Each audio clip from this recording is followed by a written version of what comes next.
Get dressed with me for the Devil Wears Prada 2. Start na tayo agad-agad. For my top, this is my top.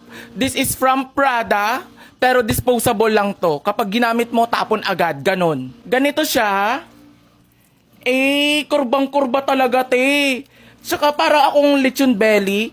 Let's go for the skirt. For my skirt, this is my skirt. Kumbaga matchy-matchy lang din talaga yung susuotin ko ngayon. Parang magmumukha siyang dress. This is also from Prada. Wala lang siyang tatak kasi limited edition siya. Ganito siya. Nagmukha na siyang dress pero top and skirt lang talaga siya. Tsaka mukha akong ballerina, te, na para akong robot na ballerina. Mga ganun. And for my accessories, ito lang din yung gagamitin natin. Necklace and bracelet. Pero te, ang islay talaga ng suot ko, te. Ang ganda, oh. Like, ganito, oh. Gusto ko kasi yung soft girl lang talaga ako. So, let's go for the shoes. Hindi ako pwede magbota doon kasi syempre, soft girl nga yung gusto kong datingan, eh. So, for my shoes, jelly shoes. Yes! Tingnan nyo, oh.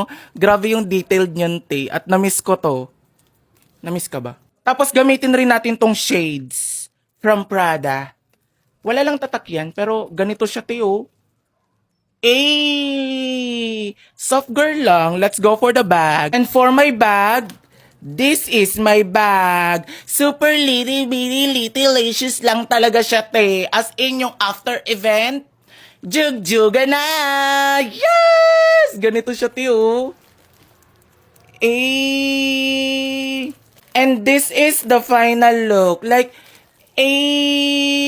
ang laking tulong kaya nitong suot ko. Yung tipo mong, pag may mga artista na nangangalay sa wine nila, pwede nilang ipatong sa dress ko, te. Yun ay kung papapatungin kita. Hello?